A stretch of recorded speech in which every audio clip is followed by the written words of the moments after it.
बिस्मिल्लाहिर्रहमानिर्रहीम। अस्सलाम वालेकुम स्टूडेंट्स। आज के लेक्चर में जाने से पहले थोड़ा सा आपको रिकॉल कर दूं कि लास्ट वीडियो में क्लिप 2 में हमने कौन सा टॉपिक डिस्कस किया था। हमने 7 प्रिंसिपल्स ऑफ यूनिवर्सल डिज़ाइन पढ़े थे और वो जो 7 प्रिंसिपल्स थे वो जेनेरिक थे। जेनेरिक का मतलब ये है कि आप उन प्रिंसिपल्स को किसी सॉफ्टवेयर प्रोडक्ट के लिए भी अडॉप्ट कर सकते हो और किसी टेंजिबल प्रोडक्ट की डिज़ाइन के लिए भी इन 7 प्रिंसिपल्स को यूज़ कर सकते हो। और लास्ट में हमने ये भी पढ़ा था कि ज़रूरी नहीं है कि आप इन 7 के 7 प्रिंसिपल्स को आप एक ही वक्त में एक ही प्रोडक्ट की डिज़ाइन के प्रोसेस में आप उसको यूज़ करो। आप किसी एक प्रिंसिपल को आप नेगलेक्ट भी कर सकते हो, राइट। आज के लेक्चर में हम डिस्कस करेंगे मल्टी मॉडल ऑफ इंटरेक्शन। तो मेन टॉपिक पर जाने से पहले थोड़ा आपको बैकग्राउंड बता दूं, तो फिर आपको आज का टॉपिक जो है वो आप इजीली समझ जाओगे, राइट।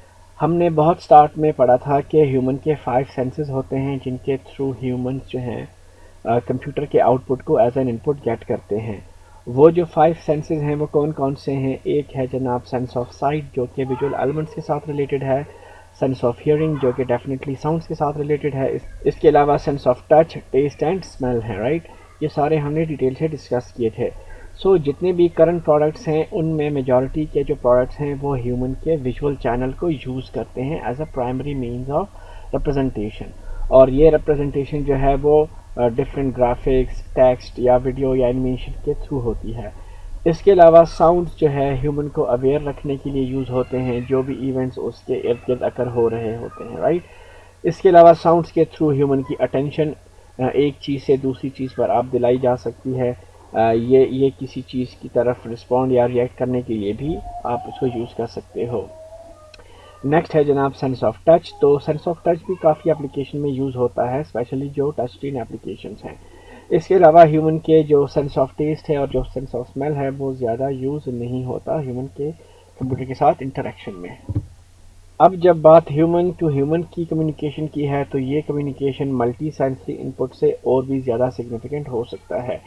इसकी मैं आपको एक मिसाल देता हूँ। लेट्स से 2 ह्यूमंस आपस में कम्युनिकेट कर रहे हैं, ठीक है। तो इनिशियली लेट्स से दोनों की आइज़ जो हैं वो बंद हैं और उनके बीच इंफॉर्मेशन की जो एक्सचेंज है वो वर्बली हो रही है। मींस दोनों ह्यूमन जो हैं जस्ट बोल के एक दूसरे को मैसेज कम्युनिकेट कर रहे हैं। अब इस केस में कम्युनिकेशन ज़्यादा इफ़ेक्टिव नहीं है क्योंकि सिर्फ एक ही जो चैनल है ह्यूमन का वो यूज़ हो रहा है, राइट। और वो है सेंस ऑफ हियरिंग का। अब इस कम्युनिकेशन को आप इफ़ेक्टिव बना सकते हो अगर आप उनकी आइज़ खोलो और वो एक दूसरे के हाथों के जेस्चर्स को भी नोट करें, राइट। तो इस केस में एक इंसान जो बोल रहा है वो दूसरा सुन भी सकेगा और आंखों से कॉरेस्पॉन्डिंग जेस्चर्स भी देख सकेगा। तो काफ़ी क्लियरली वो जो मैसेज होगा वो दूसरे बंदे को कम्युनिकेट होगा, राइट। इसके अलावा अगर आप उनकी बॉडीज़ को लेट से फिज़िकली इंटैक्ट ले आओ तो वो और भी बेटर तरीके से दूसरे की मैसेज को जो है वो समझ सकेंगे, राइट। सो बताना मैं ये चाह रहा हूँ कि मल्टी सेंसरी इनपुट से इंटरेक्शन और भी ज़्यादा जो है वो स्ट्रॉन्ग हो सकती है। अब ह्यूमन टू कंप्यूटर इंटरेक्शन में ज़्यादातर जो है विजुअल चैनल यूटिलाइज होता है ह्यूमन का, राइट। अब अगर सिस्टम थोड़ा कॉम्प्लेक्स है, मींस आपने बहुत सारी इंफॉर्मेशन सिर्फ विजुअली ही कम्युनिकेट करवानी है, तो फिर ऐसी सिचुएशन में ह्यूमन का जो विजुअल चैनल है वो ओवरलोड हो जाएगा और आइकॉनिक मेमोरी बहुत जल्दी फिल हो जाएगी और न्यू इन्फॉर्मेशन जो है वो ओल्ड इन्फॉर्मेशन को बहुत जल्दी ओवरराइट करेंगे, जिसकी वजह से यूज़र जो है वो फ्रस्ट्रेट हो सकता है और एज अ रिज़ल्ट एरर भी आ सकते हैं इंटरेक्शन में। और चूंकि हम यूनिवर्सल डिज़ाइन की बात कर रहे हैं तो यूनिवर्सल डिज़ाइन के पर्सपेक्टिव से भी यूनिसेंसरी इनपुट जो है वो एक बेस्ट चॉइस है, राइट। तो यहाँ पर एक सवाल पैदा होता है कि क्यों ना हम बेटर इंटरेक्शन के लिए ह्यूमन के मोर देन वन सेंसेस को यूज़ करें। यहाँ पर यह सवाल जो है समहाउ किसी प्रोडक्ट की फ्लेक्सिबिलिटी या रोबस्टनेस से भी रिलेटेड है, राइट।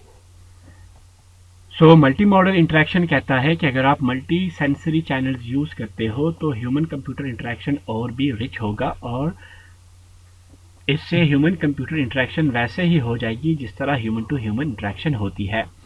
मल्टी चैनल्स को यूज़ करने से ह्यूमन के किसी एक सेंसरी चैनल पर बर्डन भी कम हो जाएगा और जो डिफरेंट इंफॉर्मेशंस को डिफरेंट सेंसेस के थ्रू हम यूज़र तक कम्युनिकेट भी कर सकते हैं।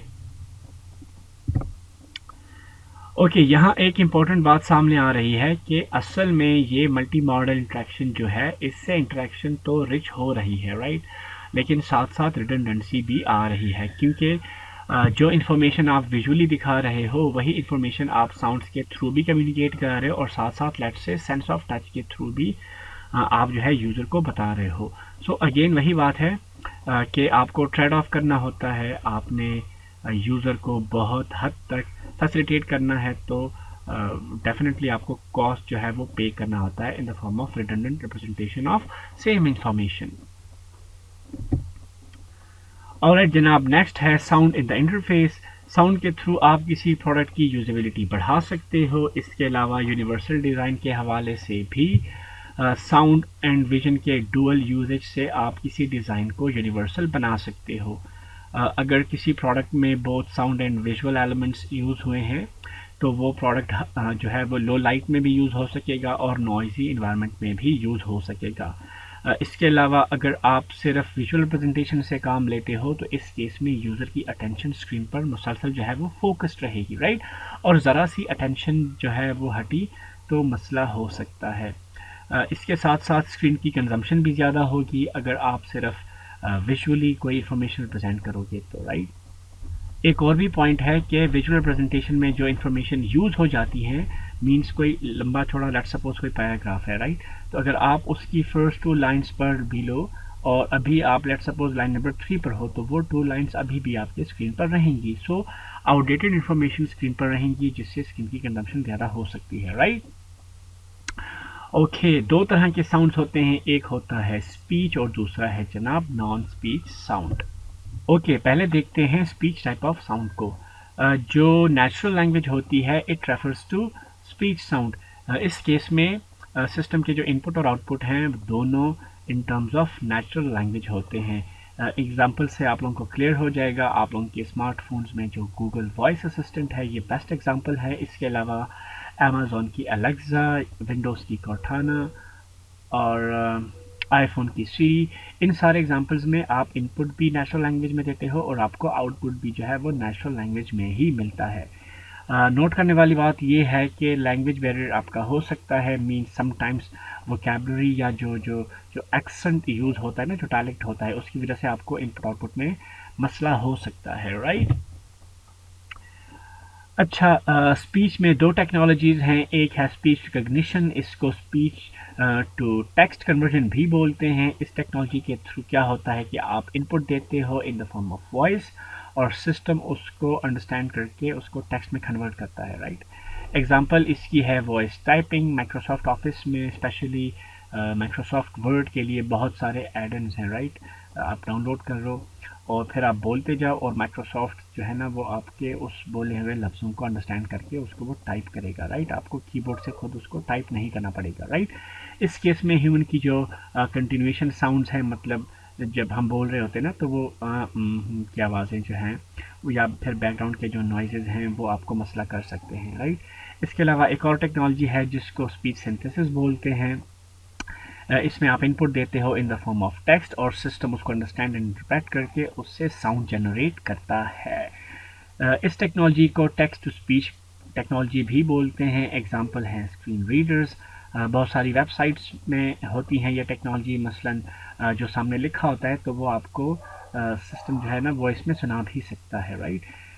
सो आपको विजुअली भी इंफॉर्मेशन नज़र आ रही होती है और अगर आपको कोई विजुअल इम्पेयरमेंट है तो फिर आप उस इंफॉर्मेशन को सुन भी सकते हो, सिस्टम आपको बोल के सुना भी सकता है, राइट।